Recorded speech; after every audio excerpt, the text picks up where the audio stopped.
তাহলে এইভাবে কৃষকরা শত শত বস্তা আলু এনে রাস্তায় চলে যাবে। আপনারা দেখবেন বন্ধুগণ, দেখতে পাচ্ছেন কত কষ্ট হলে কৃষকরা এইভাবে আলু রাস্তায় ফেলে দিয়ে তারা ঠিক করতে পারে। বন্ধুগণ, আপনারা দেখতে পাচ্ছেন কৃষকের কষ্টের ফসল আলু।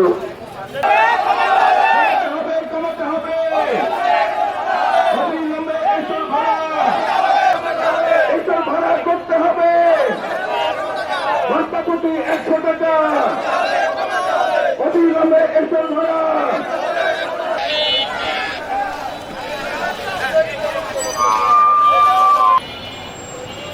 যেখানে আপনারা দেখেছেন সরকারের বিদায়ের পর বাঁচলে দেশ বাঁচবে।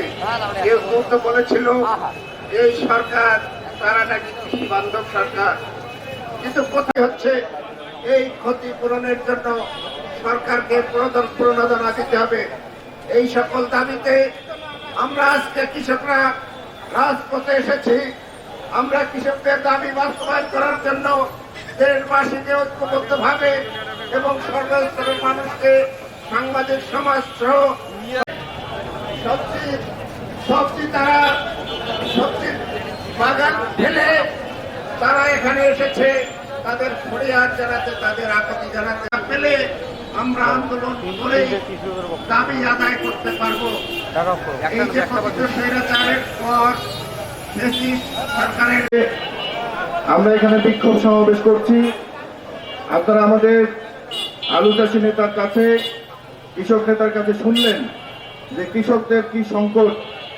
আজকে তারা বেশি উৎপাদন করে বিপদে পড়েছে, অথচ আমরা দেখি বিশ্বের বিভিন্ন দেশে তাদের যে বিশেষ ফসল বেশি উৎপাদন হয় তারা কৃষককে নিরুৎসাহিত করে না, সেই ফসল দেশের বাইরে রপ্তানি করে তারা বৈদেশিক মুদ্রা অর্জন করে।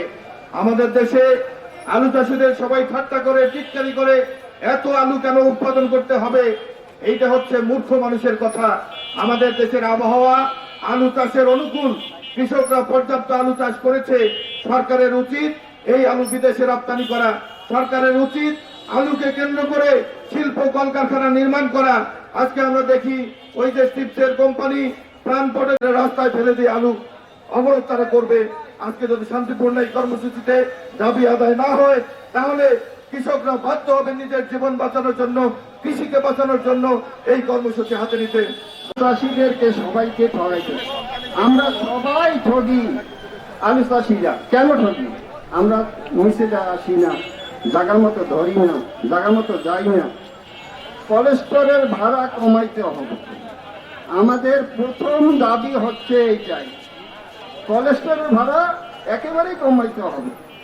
তো আমাদের চাষিরা বিভিন্ন জায়গায় এই ধোঁকা খাচ্ছে, আলুর দাম পাচ্ছে না, আলুর ন্যায্য মূল্য পাচ্ছে না।